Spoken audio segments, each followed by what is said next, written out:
Okay guys, we are back again sa ating podcast. Siyempre may guest tayo ngayon. Bigatin! Malupit to guys, malupit. And arranged as per the Difficult Airway Society recommendations. And just as importantly, we're active participants. We're not just silent observers. So again, get the plan. Talk to your anesthetists. Alam nyo naman guys na ang Tara Let's Talk at si Mr. and Mrs. K, sabihin na natin na, well, we're kind of biggest proponent on highlighting Filipinos abroad. Yung parang Filipino empowerment ba? And today, ang guest natin, sabi ko kanina, mabigat to. Kaya umpisa na natin guys. Tara, let's talk! Tara! Let's talk. Tara! Let's talk. Okay, welcome to our podcast, Mr. Carl Perosilio. Ito pa mister naman eh. Naman, Okay lang oh. yun. Malupit Wala. to, oh. Hindi bigatin. Tama lang. Walang Okay. ano doon. Yun. Hindi naman tayo,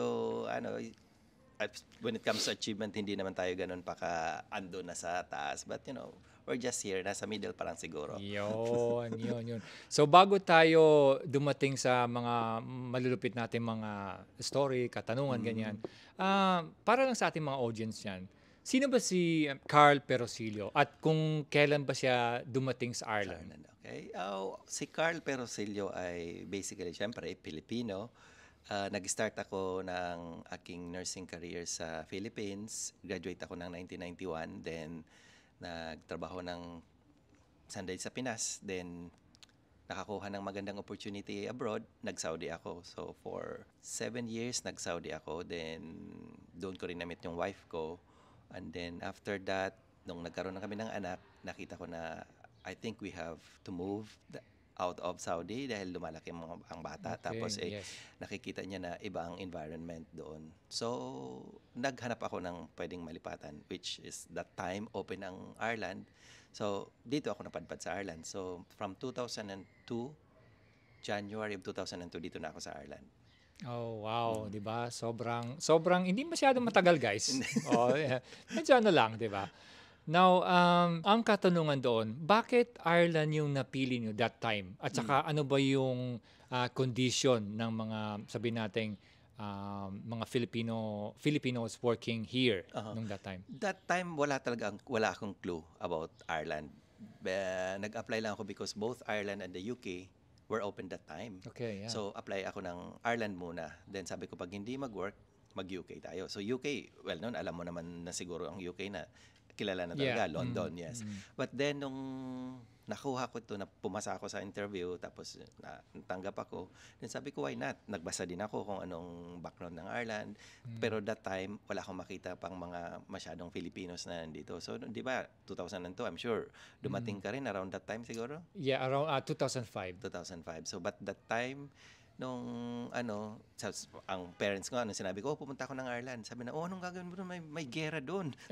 Di ba? Siyempre, uso noon yung, hindi man uso, ibig sabihin, balitang-balita yung Northern Ireland. Oo, sabi ko, wala naman doon ang gera. Pero sabi ko, predominantly Catholic naman sila. Sabi ko, so I'm sure. Sabi ko, nasa Dublin ako. Pero nakita ko yung mga gera-gera. Sabi ko, nasa Northern Ireland yun. Kami, nasa South kami. Sabi na, then fine. So, ayun, there you go. Pumunta ng Ireland, si Kaloy. Ayun, no. By the way, taga saan ka ba sa atin sa Philippines? Bicol. So, Bicol, born and raised in Masbate. Okay. Graduate ako ng aking nursing sa high school and college sa Legazpi City. Okay. But don't worry, I'm here to talk about something guaranteed to get your heart rate up faster than about double espresso. Yan guys tingnan nyo, nag-graduate siya sa Legazpi. Ibig sabihin kasi sa Philippines, at that time, alam naman natin na pagka nag-apply ka ng job sa Philippines, parang tinatanong yan kung saan ka galing. Di ba? Nakaranas ka ba ng ganon? Well, At that time, dun sa Philippines? At that time, sa Philippines, I think so. Siguro, nung nag-apply ako sa Manila. Yes. So, sa Manila ako nag-apply. Lumuwas ako ng Manila. Hindi ako nakakuha ng trabaho. Bumalik ako ng Legazpi. Doon ako nagtrabaho sa Aquinas University. Okay. Nung after graduation. Yun. Yun. Pinapakita lang natin dito guys, yung mga kababayan natin na nasa probinsya na nag-aral at saka nag-work doon, hindi ibig sabihin doon na matatapos ka na lang doon or parang sabihin natin, mas mahirap pa nga mag-apply sa Manila kaysa sa abroad. Exactly, yeah. Diba? That's true. Siguro ganun ang ano mo. Now, so going back again na pagdating mo dito, yung paano ka ba nag-start dito as staff nurse, ganun muna, or Yeah, paano ba? nag-start ako as staff nurse. So, bale, theater na talaga ako. Based na Yeah. talaga ako sa theater. Anesthetic nurse na talaga ako. So, nagtrabaho ako for about siguro mga 14, 15 years. Tapos parang may opportunity na lumabas na hindi pwede, parang hindi ko pwedeng tanggihan. Sabi ko, why not try it? Sabi ko, parang maganda yung offer. So, nag-try ako. Pumunta ako ng Saudi. Well, leaving my family in here, alam mo naman siguro na, syempre, it's difficult. So, sabi ko, sige, pwede siguro sa sahod, ang saving siguro makakapag-save, pero hindi ako nakapag-save because every now and then uuwi ako. Yeah. Diba? Uwi, Okay, andito yeah. yung family ko. Hanggang sa nag-decide na ako na sabi ko, oh, no, this is not going to work. So, Balik na lang. Yeah, Bumalik ako ng Ireland. Bumalik ka na. So, It's about preparation, communication, and teamwork. As anesthesia nurses, we are essential in anticipating challenges, preparing equipment, supporting the team during airway intervention, and staying calm in crisis. nung time na yon, mga bandang 2008, 2009 yan, di ba? Yung mga ganyan, recession. Hindi. Or ano ba yon? 2016. 2016. 16, Okay. So ano na, kumbaga nakabalik na yung Ireland sa 14. 14. 14. So medyo nakakabalik na yung Ireland sa recession. So ganun pala guys, di ba? Kasi balita talaga, or sabi natin, nauso dati na lahat halos ng mga Filipinos sa Dublin nagsilipatan papuntang Saudi na mag-work doon. So ibig sabihin hindi pala nag-work. Hindi. Sa akin, kaya nga sinasabi ko sa kanya, siguro sa iba nag-work. Yeah, okay. But for me, sabi ko no. Sa akin kasi, ang ano ko, yung siyempre priority ko, family ko. So sabi ko, although iniwanan ko sila dito, I'm sure hindi yun okay sa wife ko. Yes, of pero, course. ipinayagan niya ako just because of that offer nga na sabi ko, hindi ko pwede itong tanggihan. Yeah. Sabi ko, ayoko nang merong mga what ifs, di ba? Yes, correct. So sabi ko, okay, I'll go. Tapos, sabi ko hindi talaga pwede. Kaya ina-advise ko nga sa mga bata na nandito. Sabi ko, kung kayo ay single and you really wanted to see the That's other okay. side of the world, it's fine kasi kayo lang. Pero kung may family, sabi ko, I won't advise it. Especially if you have mortgage dito sa yeah, Ireland, di ba? Okay. So, nung pumunta ka doon, Irish ka na ba? Irish citizen na. Okay. So, it Irish doesn't matter kung kahit ganun pa. Kasi, di ba sa Middle East, parang iba yung bigayan pagka yung, depende pa sa passport or ano ba? Sa passport. Depende sa passport mo. Western tends to have more than other countries. So, Okay. considered Western ang Ireland. So, ang sweldo, talaga, kung ipapadala mo sa Pinas, yes, ang laki. But because you are sending it back here sa Ireland, More or less the same lang. more or less it's the same. Ano ka lang, parang meron lang konti, pero dahil wala kang tax na binabayaran. Yeah. Wala Pero kang when it comes to, parang i-compare mo yung pagiging, parang, siyempre wala ka sa family mo, di ba? Yung mga ganun. So, Factor money is nothing compared sa nandyan ka talaga Correct. sa family mo. So, yun mga realizations ba ng Pero experience. How long were you there? I was there for a year and a half. Okay. A year and a half. Kasi, siyempre, hindi ko naman matakbuhan na yung kontrata. nakakontrata. So, I see. Tinapos ko lang ng Pero, yung second contract na supposed to be hindi na ako binabalik ng misis ko. Yeah. Siyempre, naranasan niya na, wag na. And your wife is also a nurse. Yeah. Kumusta naman yung pagiging, sabihin natin, husband and wife nurses sa Ireland? Well, it's good. Kung sa lang, syempre, alam mo naman na sa Ireland, ang talaga nila din dito sa pagdating sa trabaho, mayroon tayo dito ng work-life balance. Yeah. Diba? Ang sa amin, as mag-asawa na parehas nurse, dahil magkaiba naman ang namin specialty. So ako nasa theater, siya nasa endoscopy. So magkahiwalay din. Pero when we were starting, struggle din syempre because yung mga bata nandito. Yeah. Tapos yung pag-aalaga ng bata, ako magjo-duty, magna-night duty ako. Ay arrange namin yan. Night duty ako. Dadalhin niya yung mga bata pagpasok niya. Uuwi ako, ihatid ko sa school, saka matutulog. Susundin ko naman. Tapos cycle, pero nalagpasan naman. Nalagpasan, oo. So yun guys, yung mga nakikinig dyan, yung mga ganitong situation pa rin, ganitong situation din, ano yan, kaya yan, gano'n, Oo, ganyan. ano lang yan, you have to sacrifice, di ba? Kailangan mo rin lang, hindi naman like pumunta ka ng Ireland, ito na ang ganda na ng buhay mo, wala ka nang Yes. gagawin. So, you Oo. still have to work hard para sa family mo, that you have to make it work. Kasi, future niyang pinag-uusapan dyan eh. Correct. So, Oo. yeah. During pre-operative preparation, before even induction begins, we are already setting the stage for success. We assist in evaluating airway risk factors, and we make sure every piece of equipment and every drug is ready to go. Pero nung pagbalik mo papuntang Ireland, ikaw ba ay nag-aral para makarating sa iyong position ngayon? Bilang, sabi natin guys, medyo, we are proud to say na si Carl, isa siya sa mga, sabi natin, mataas ang position dito sa Ireland bilang isa sa mga nurses na, you can say na, siya, pioneer siya sa, sabi natin, sa anesthetic side, di ba? Yeah. Can you talk us something about yung job Yeah, mo? well, when bumalik ako,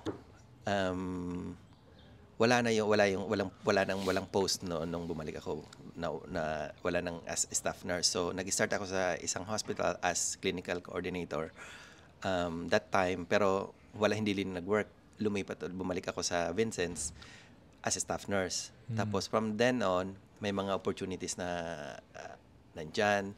So, I tried, nag-apply ako, nakuha ako as CNM1. Tapos from then on, nag-aral ako, may mga courses na available. It doesn't have to be 4-year course, 2-year course. Yung mga short courses lang na mga module, that will help Para sa CV. sa CV mo. Okay.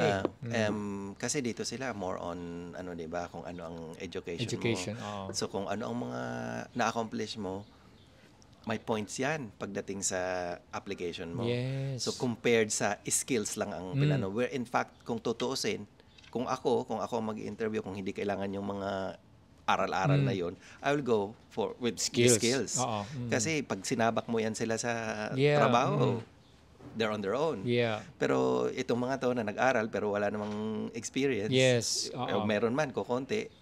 It's very common na parang sabihin na natin yung mga managers, pasintabi lang, na it's more on, sabihin natin in the last 7 years, mga ganyan, na hindi sila masyadong experience, pero nasa position sila. Oo, yun ang mga So, ganun ang mga technique. Ganon na ganon. Kaya, pero, yung encouragement ba ng mga managers ko rin, yung mga pinuno ko na, gawin mo to. So, every time may opportunity, I will grab it. Kasi kahit sabihin ko na ayaw ko, in the future, magagamit ko naman, di ba? So, yung mga pinano nila sa akin na kahit mga short courses, mga leadership and management course, mga so, nagamit ko yun as, nag-build up yung aking CV. Tapos, eto, nakuha ko rin itong position na to as CNM2. Yes. Yeah. There's something about yun sa anesthetic side na parang, I think yung St. Vincent's or kung saan ka man, kayo yung nag-umpisa dun sa parang documentation ba yun or something to do with computerized, something like... You mean yung AIMS, yung Anesthesia Management Information Parang ganyan, System. oo. So, yeah, nung nasa Vincent's ba ako bago, like 2010, inumpisa namin yun. Ako ang nadala nila to train para magbuo nung namin for anesthetic. It's basically anesthetic record. Yeah. Yung computerized anesthetic record. So lahat ng vital signs papasok na doon, tapos yung mga forms doon na pipilapan, and then it will come out with a report.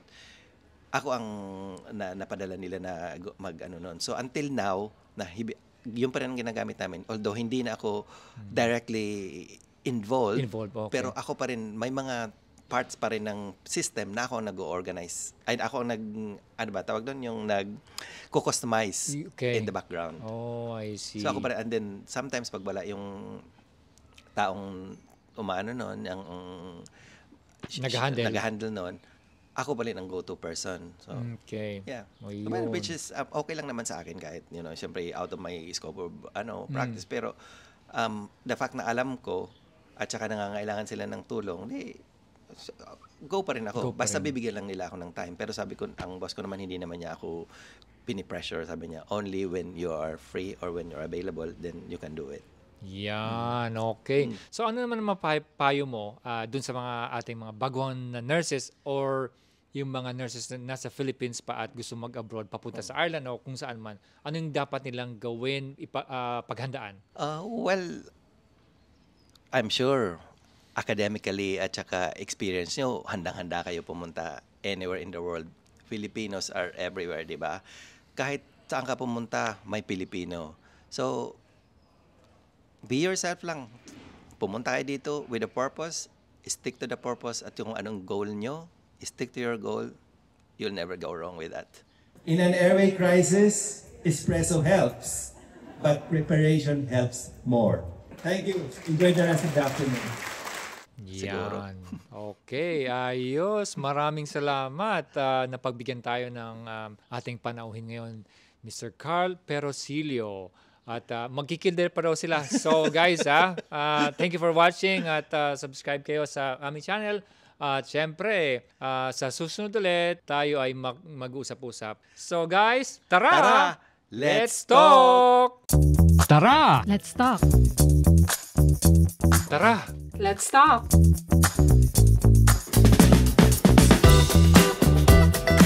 Thank you, thank you, thank you. Ayos, ayos. Thank you, everyone. We made it through the post-lunch press stop.